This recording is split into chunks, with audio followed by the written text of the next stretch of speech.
kuvuga ngo payi ni umushinga w'abantu bakize mu mutwe ngo uko nakoze mining ayo mafaranga kuyajera tuzi n'amadolari uko ahagaze ibintu ubundi atari ikibazo.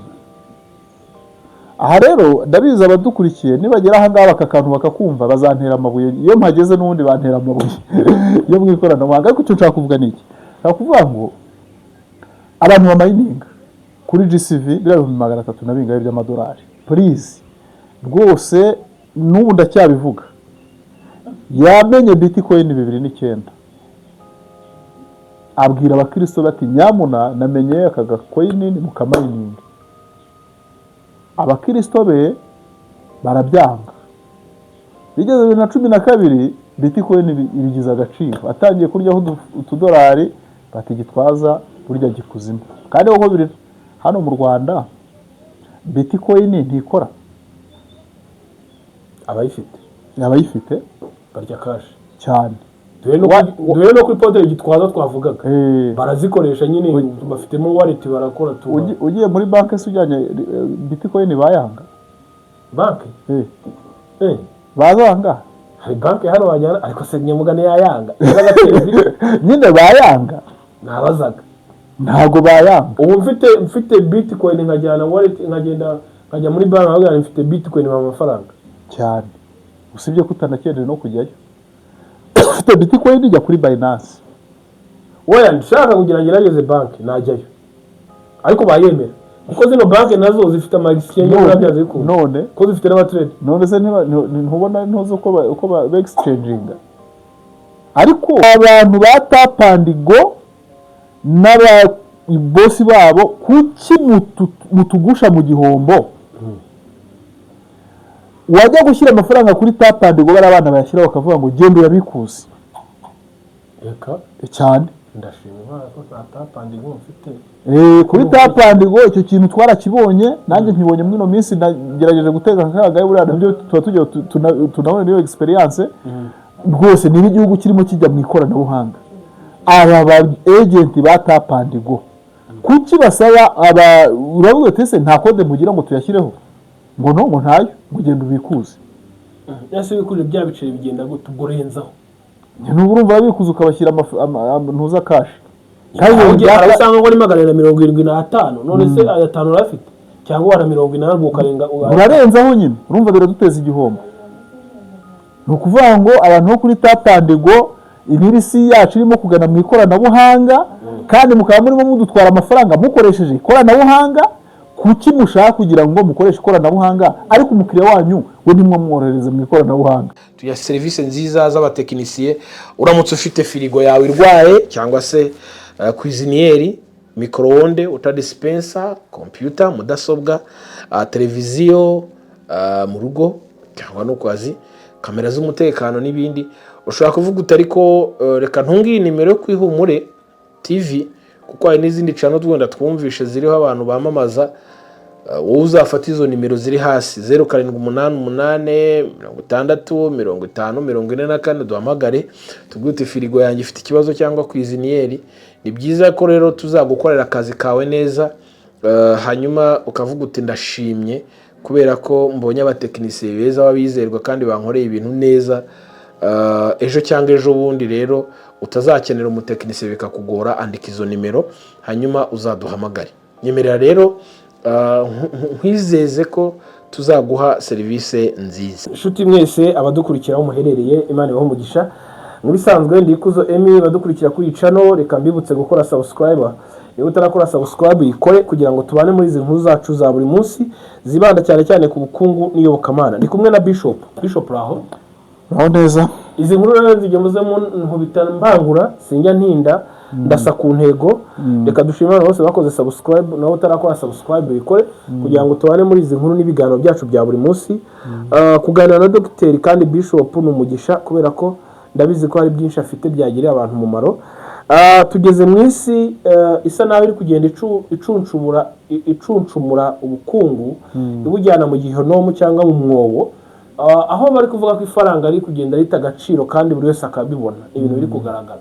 Hanyuma Bishop ngira ngo uri mu bantu banditse ibitabo sinzi ntabwo ngira ngo wenda n'iby'amateka nturandika ku by'ubukungu, ariko wenda umunsi umwe uzandika ku bukungu simbizi, ndimo nagitegura. ariko ku bantu bazandika ku bukungu ngira ngo iki kinyejana bazacyandika uko byagenda kose.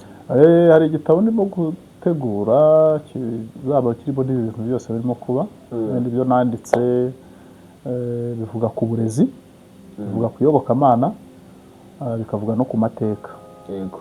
None icy'ubukungu nacyo ndashaka kukikoraho, kuko naje gusanga segiteri y'ubukungu ni segita dukeneye kugira ngo tukangure n'abantu, twerekane ibibazo birimo, twerekane ibyiza birimo, tunerekane n'icyo abantu bagomba gukora muri iyo segiteri. Rero azaba ari umugisha, ngira ngo rero ibi byadufashije kwinjira mu gisata cy'ubukungu ariko bushingiye ku ikoranabuhanga. Benshi mu gisata cy'iyobokamana bene wacu nawe ujye kumeshoninga amazina yabo n'abo ari bo, aho bazakubwira bati mureke kugendana n'aho isi igeze, kubera ko birabajyana mu gihonomu cyangwa se na antikristo. Umuntu yigeze kumbwira ijambo mu minsi yashize, ambwira niba ari byo simbizi, ambwira ati Apotre Gitwaza yigeze kubwira abakristo be ngo bamayininge bitcoin ikiza, noneho kugira ngo bayimayininge baravuga ngo no, atangiye gusarura kuri bitcoin bati Gitwaza gikuzima. Aho kantu urakumva ngo yamenye bitcoin 2009, abwira abakristo bati nyamuna namenye aka gacoin ni mukamayininge. Abakristo be barabyanga. Bigeze 2012 bitcoin ibigize agaciro, atangiye kuryaho $2 bati Gitwaza burya gikuzima. Kandi uko 2012 nibwo batangiye kuvuga ngo bamubonye ngo ari mu isanduku n'ibindi byinshi cyane. Izo nkuru ngire gurazizi. Niba rero ibyo simbizi, ariko umuntu yarabimbwiye. Bivuze ikiro, bivuze ngo ku muntu ureba kure akaba areba aho isigana, ntago yatera ikoranabuhanga umugongo. Uhiteye umugongo ntago waba uzi isaho irimo kugana. None se reka nkubaze, ndibuka kera tukiri abana, twajyaga tureba amakorari mu rusengero, ukabona baririmbye cyane nk'abo bakobwa imbere bararwanira kujya guhagarara kuri mikoro, ziriho na za standi za mikoro. Ibyo se biracyagezweho? Ubusubizi dufite simfite iyi ntufite iyo ngiyi, none ubundi turimo kuvuga kandi urumva aho isi igeze. Ya za mikoro twafataga gutya, no, kera umuntu yari afite za kamera kiriya kinini shyira ku rutugu, si izo ziracyagezwe. Ubwo ndimo ndakwereka evolution y'ibintu uko bigenda bigira. Uyu munsi kamera ndayigerera muri telefone, nshatse ndafata video. So rero no mu mafaranga cyangwa mu bukungu usigari utari burebe neza mu bukungu turimo twinjiramo n'ibibazo biri hanze no gutakaza agaciro k'ifaranga, utari burjyane n'ikoranabuhanga rwose ubu ntabwo ntituzaba turi kumwe. Abo twakunze kuganira cyane cyane ku ihumure, twakunze kubabwira impamvu y'ibi bintu benshi bita scam, cyangwa benshi bita ko ari ibintu bya fake, ari amakuru ya fake. Ariko tugaragaza, ngira ngo twakunze kugaragaza impamvu leta itigeze yicara ngo ikangurira abantu kumayininga. Twagaragaje impamvu yabyo, abadukurikira kenshi barabibona. Ariko nanone abantu baba muri Kributo, tubigarukeho. Abantu bari muri Kributo ndabibutsa ko igihugu cyacu cyo intego ya CBDC yamaze kugerwaho, ibyemeranyeho. Ariko noneho Kributo currency twabonye impamvu ari nayo igaragaramo izi coin benshi bagenda bamayininga, kubyumva ari nazo tugiye kuganiraho. Ariko tugaragaza impamvu wenda ushobora gutegereza ngo nzabikora uko leta yabivuzeho. Uri kubyumva? Ukomeje gukano keza ko kuvuga uti Apotre Gitwaza yakanguriye abakristo bari hafi ye, kuko ntabwo yagiye mu itangazamakuru, ariko abwira abakristo bari hafi ye atari ko hano hantu mwamayininga, banga kubyumva. Ariko nyuma baje gutungurwa n'ukuntu noneho ubenshi bavuga ko afite amata akomeye mu nyanja y'Ubuhinde. Uri kubyumva? Abantu benshi bavuga ko afite amakontineri menshi. Ariko ibyo byose iyo tugiye kureba dusanga atari byo yakoze muri cya gisata wenda kiyobokamana abantu benshi bariramo bakibiramo, ahubwo uko yagize umutwe wagutse ufungutse ureba aho isi iri kwerekeza. Uri kubyumva? Noneho uyu munsi rero hari abantu benshi bagiye babona twakira abantu bafite amatitire nk'ano bakabona turi kuvuga kuri ibi bintu ariko ngira ngo titire ya dogiteri ntabwo ari titire y'umuntu uwo ari we wese so bavuga ngo no kwibona ntibyoroshye niba waragize igihe gihagije cyo kwiga ukabona iyo titire ukayigeraho ukaba uri kuganira nanjye n'abandi bantu ubabwira uti Pi Network ni umushinga uzageza abantu ahantu hakomeye, utari n'umushinga w'abakene, utari n'umushinga mu mutwe. Ntabwo ari umushinga w'abakene mu mutwe. Reka mbere kuri icyo kibazo. Pi Network ni umushinga w'abandi, ni umushinga w'abantu bakize mu mutwe. Kuko abakene mu mutwe babivuyemo, barabiretse, barabirambiwe. Abakene mu mutwe barazotsa, barazimaze bazotsa. Abakene mu mutwe ntibashaka no kubyumva. Yego. Ubwo rero n'uw'abantu bakize mu mutwe, uwo ni umushinga wa Pi Network. Yego. Dogiteri dusobanurire, iyo uvuze abakene mu mutwe ukavuga n'abakire mu mutwe, abantu hano bari batandukanye. Ariko umuntu dukurikiye ushobora kubisobanura byuza akavuga ati nanjye nari umukene mu mutwe, nahinduka nkaba umukire. Umukene mu mutwe ni umuntu uzabona ikintu kije, aho kugira ngo ajye kugikoraho ubushakashatsi ngo amenye ati kubera iki kintu cyaje, ese gifite ntumbero ki, ese gifite mumaro ki, we akumva nyine n'inzaduka n'ibyo ntibimureba. Buriya Pi cyangwa se Pi Network, njye nayimenye 2019 nyimenyeshejwe n'umuntu nawe wari umpamagaye, ariko sinumvaga ibyo ari byo, nta nubwo nari nzi ibyo ari byo, ariko byaje gutuma mfata umwanya ndagenda nyikorera inyigo, ndayisesengura neza, ndeba uko irimo gukora, ndeba development yayo, sanga ni umushinga w'igihe kinini. Ndangije icyo nakoze, navuze ngo ubu ibintu iyo bari byansabaga amafaranga nari kubishyiraho umutima, kubera ko nashyizemo amafaranga, aho kubera ko nta mafaranga nashyizemo binsaba internet. Harya ubu bimeze bite? Ariko nza kuza kuvumbura ibanga rivuga ngo akazi kose buryo ukora ugomba kugakora neza. Na mining rero ni akazi. Ngaruka kuri kimwe wavugaga, buri iyo ubyutse ukabyondaho, ntubonye ko hari abari banyibutsa bati kutarimo kumayininga ataho. Iyo ubyutse ugakandaho burya akazi ubu gakoze. Ubu reka nkubwire, mu kanya wenda nyuma ya kamera hari ifaranga ndibuze kukwereka. Uyu munsi nakoze ntanga raporo, n'ejo narakoze ntanga raporo, n'ejo bundi n'ejo nzakora. Amafaranga kandi yanjye arinjira buri munsi. Ibyo bisaba ko investisa, ariko bitandukanye na Pi. Nose Pi niwe investisa. Tumenye icyo investisa muri Pi. Uzagura internet, uzagura smartphone. Abantu birirwa kuri ntuza kuri TikTok. Aha, icyo nicyo ushaka kujya mvuga. Ikibazo barinvestisa mu bitabafitiye umumaro. Kuko kuri Pi ntabwo wacukura Pi udafite smartphone. Iyo si investment. Ntabwo wacukura Pi utabyumva mu mutwe, ngumve n'umumaro wabyo.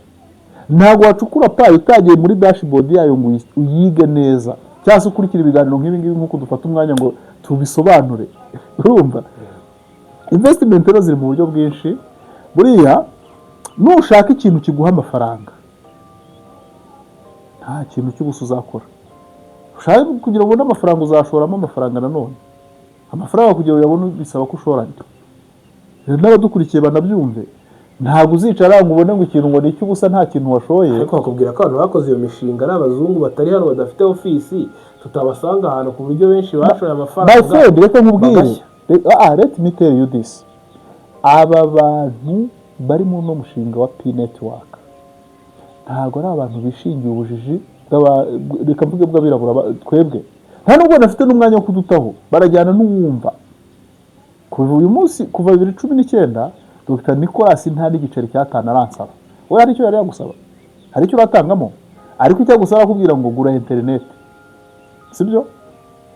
None iyo bayininze coin ukabona hajeho coin imwe, ejo ukabona hajeho ebyiri, rero ubu ntabajya kuri OKX bakazigurisha se, ubwo ziri kuri make.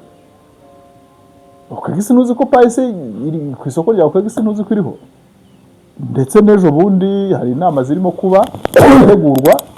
Rega n'ejo bundi Binance nabonye yandikaho, abajya kunuza kuri N Africa TV icyo kiganiro. Binance yanditse kuri Pi Network cyane rwose.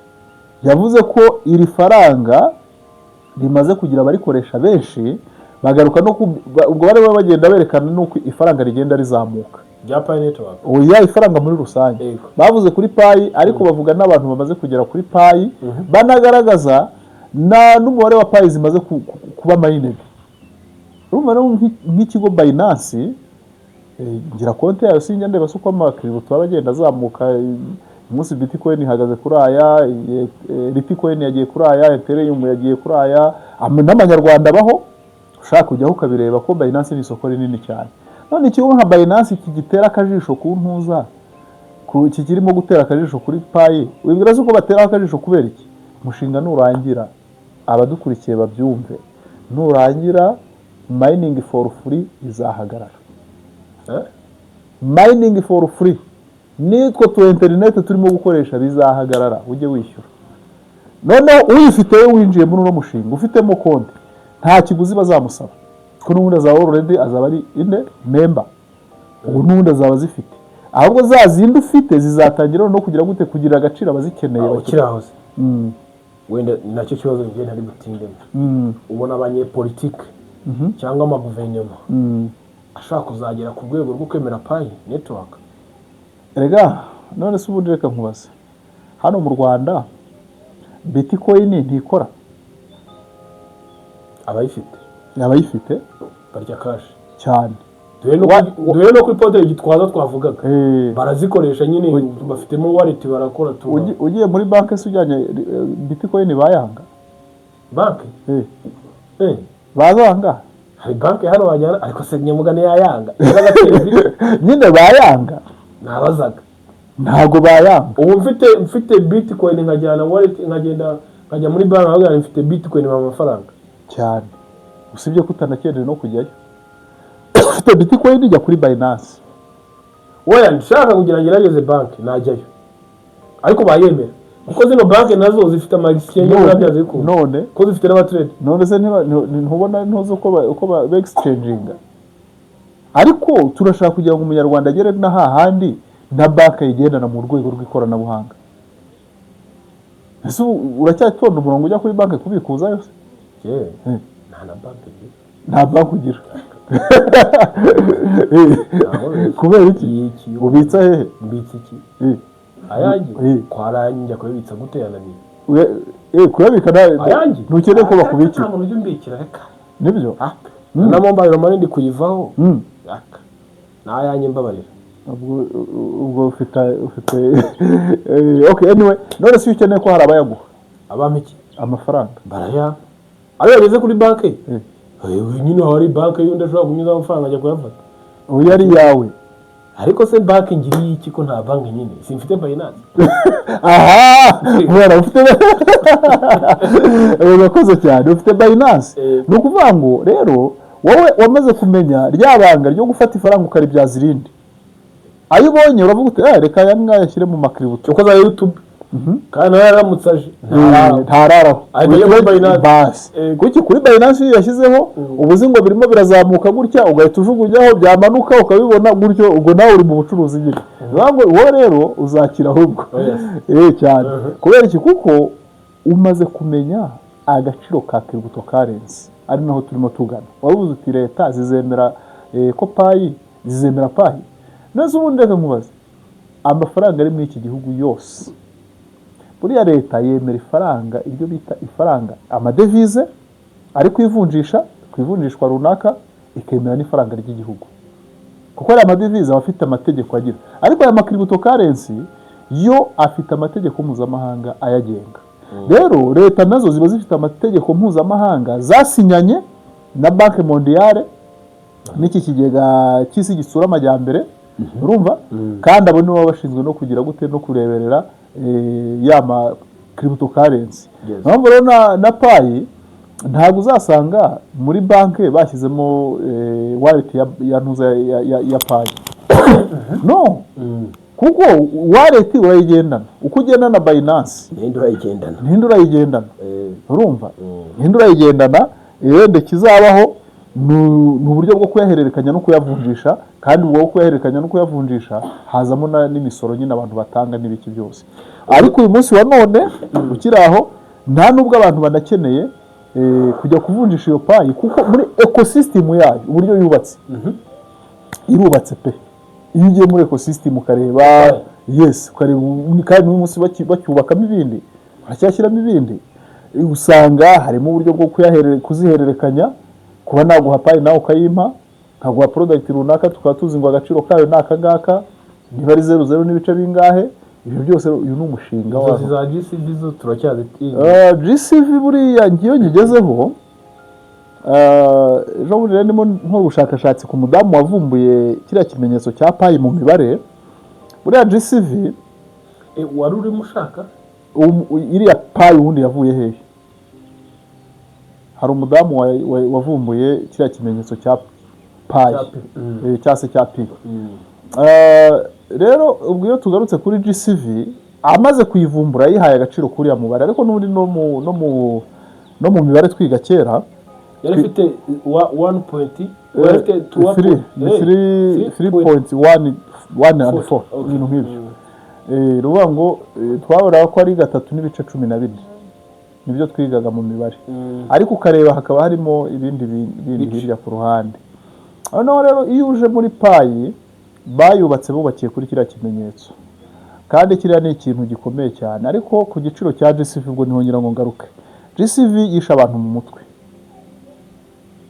GCV yisha abantu mu mutwe uyu munsi wa none umuntu wese aragira gutya akakubwira ati uvuze ntumubwire ko GCV yakoze akantu ntuvuge ko GCV hari akantu yakoze ntuvuge uti GCV yaje ariko rero none rega tujye tuvugisha ukuri uyu munsi ndahangaha sibyo sindatunga na miliyoni y'amafaranga ugeze gutyo ngubise miliyoni 6 ubwo ntubumpemukiye unyishaho ni urupfu iyo ni torture mentale ko sinataha ni torture mentale bansina mu kabari nari nakubita nose mu kabari nkanabagurira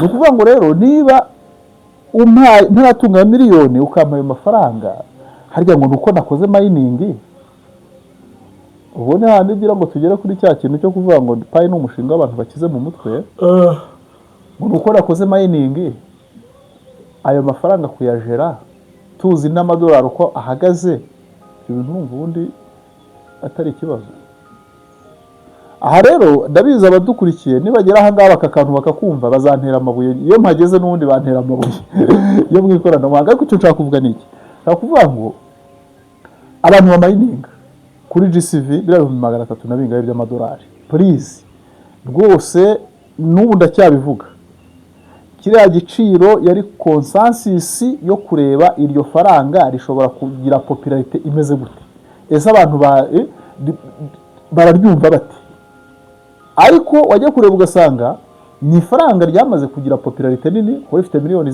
zijya kugera muri 70 riri mininga ndetse ugiye kureba usanga ubu tugeze kuri trillion zingahe z'amapayi yabaye mined arimo trillion nyinshi cyane noneho ufashe ariya mafaranga kugira ngo umve ko bitanashoboka noneho wenda tunerurire n'abadukurikiye ugafata n'ubukungu bw'isi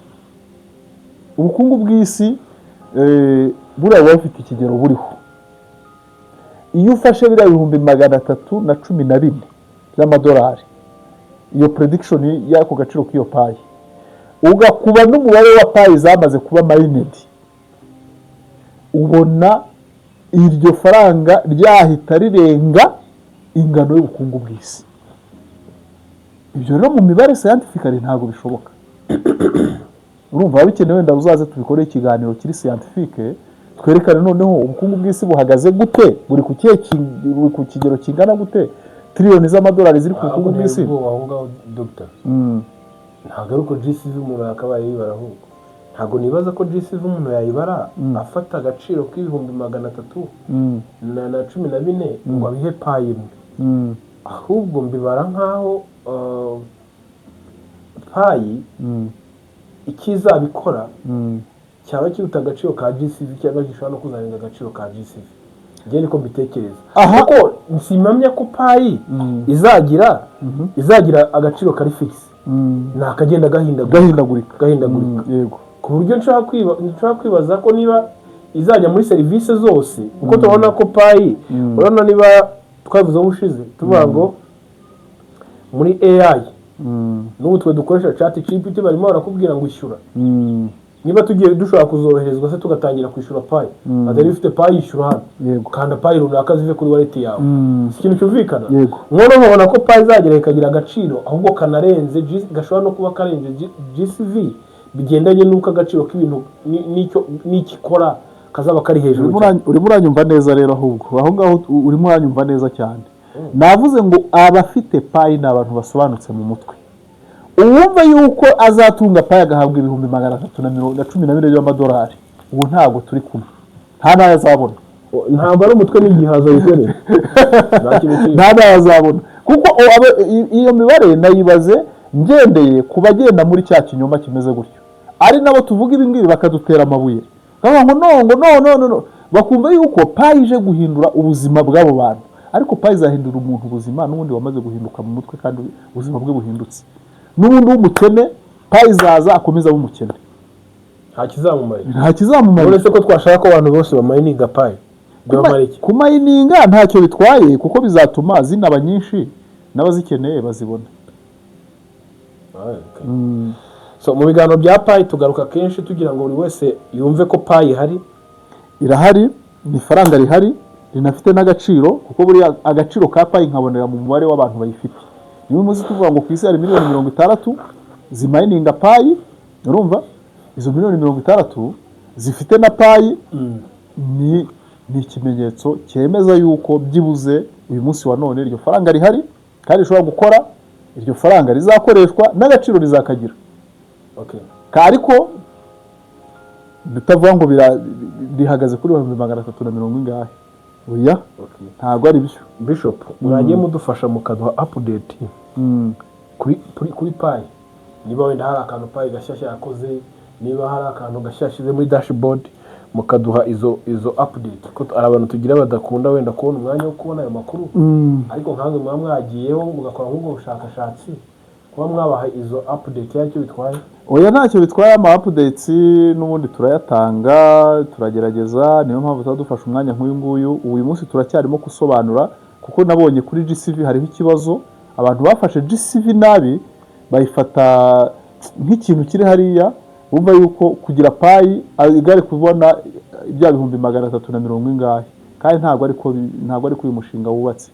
Rero ama updates niyo mpamvu kuri Africa TV naho tunyuzaho ibiganiro bya payi cyane, cyangwa se niyo mpamvu namwe muza mukadusanga tukaganira. Ariko icyo wenda nshaka kugira ngo nongereho kindi cya kabiri nuko izi cryptocurrency buriya iyo tuzivugaho nazo ziri mu gice kigize ubukungu bw'isi, ndetse n'iyo ugiye kureba usanga aya mafaranga turimo dukoresha uyu munsi wa none. Reka nkubwire, uyu munsi gutunga inote mu mufuka wanjye nshobora kumara ukwezi nta inote ndagira rwose pe, kandi amafaranga nyatanga buri munsi. Nta munsi ushobora gushira ntasohoye amafaranga, ariko ntatunze mu mufuka. Oya, ibyo kandi kera nkungunya mbabazwa niyo ngiye hariya mu isoko cyane nko ku mabusheri, niho nabonye abantu bacuruza inyama nabo batwumve. Ugenda bavuga ngo nkeneye kugira ngo hari akandi kantu ushaka kugira ngo mvuge kuri Tap and Go. Abantu ba Tap and Go n'ababosi babo kuki mutugusha mu gihombo? Wajya gushyira amafaranga kuri Tap and Go, bari abana bayashyiraho bakavuga ngo genda uyabikuze. Reka cyane ndashima ko Tap and Go mfite kuri Tap and Go icyo kintu twarakibonye, nanjye nkibonye muri no minsi nagerageje guteka akagaye buriya nabyo tuba tugiye tunabona niyo experience rwose. Niba igihugu kirimo kijya mu ikoranabuhanga, aba ba agent ba Tap and Go kuki basaba uravuga tese nta kode mugira ngo tuyashyireho ngo ntayo mugenda ubikuze? Yase bikuje bya biceri bigenda gute ugorenzaho? Urumva babikuza ukabashyira ntuza kashi, kandi arasanga ngo ni 775 none se aya 5 urafite cyangwa wara 180 ukarenga urarenzaho nyine. Urumva biraduteza igihombo. Ni ukuvuga ngo abantu bo kuri Tap and Go imirisi yacu irimo kugana mu ikoranabuhanga, kandi mukaba murimo mudutwara amafaranga mukoresheje ikoranabuhanga. Kuki mushaka kugira ngo mukoreshe ikoranabuhanga ariko umukiriya wanyu we ntimwamworohereze mu ikoranabuhanga? Ako nako ndakibutse nabibonye rwose. Ibyo byo kutusaba ngo nitubikuza amafaranga tuzane dushyire ku ikarita, ubwo ndavuga muri rusange n'abakiriya ntibirambaho nahita mbishyira kuri Twitter nkabaza ubwo nabibonye nyine ibyo ngibyo ndabivuze. Mubaze Rura babafasha abantu bo muri Rura. Ese ikoranabuhanga kuri Tap and Go rizakora amafaranga ajya kuri bisi ariko kuyashyira ku ikarita bisaba kubikuza? Ubwo abazadukurikira bazatubwire, bazatubwire kuri sinkabaze mbaze Rura batusobanurire niba umuntu barazanye ikoranabuhanga turimo turakoresha mobile money cyangwa bagiye kuzana CBDC tuzajya kubikuza, none bakavuga bati Tap and Go muze babashyireho amafaranga ariko bikagusaba kujya kuyabikuza. Ariko wamugeraho nk'aho yagushiriyeho ngo umuheze kuri kode umuyaga abo ugenda ubikuze ngo uzane liquide. Usanga aho mu agent wa Tap and Go hari n'umu agent wa MTN, nuko byubatse. Abo gihari cyo navumbuye ni ubucuruzi bwa danje nyine ni ukwiba bagiye ahantu niba ari bwa mvura tugende Nyabugogo bati tugende noneho nangahise ko njye nta karita mfite umuntu ati ndabakorezaho twari babiri tumuha icyabiri ubwo ni 600 umwe n'undi 600 ngiye kubaza ngiye kubarira ibiciro bya Rura nsanga ni 480 bariba nyine ubwo 28 iyo nta karita ufite barakwiye ariko ndahumaniwe yajyana ni deal ya danje ngaha muri Giharayo ugize ugiye Nyabugogo utanga 800 kandi nta karita ufite ni 800 kandi ufite ikarita ntabwo ageramo ni 540 ingahe. Oya yapu cyane ngaho ndateze moto. Mu kiganiro cy'ubutaha hari coin nshaka kuzadusobanurira aho wari wavuzeho. Tuzavuga kuri Rio Network tuvuge no kuri Tao Network ariko wenda bashoboye ni Rio nta yindi ni Rio Network uzaduha link yayo kuri Rio Network link ndayitanga ariko abadukurikiye banabyumve. Hari n'indi yitwa reka ne kuyivuga nako ndacyarimo kuyishakisha nayo ko nkunda kuvuga ikintu namaze kugira ariko neshatu. Hari Rio Network mbigeze kure yo nabonye inaba mainede wayima se na maininga nayo nta kibazo nta kiguzi se bisaba. Aba naho ndi efero nawe akamara cyane rwose nta kiguzi bisaba. Iyo yindi ya gatatu nturayivuga ngo oya ntago ndayivuga reka tuzabyinjire mu kiganiro cy'ubutaha. Tubashimire mwakoze cyane. Murakoze.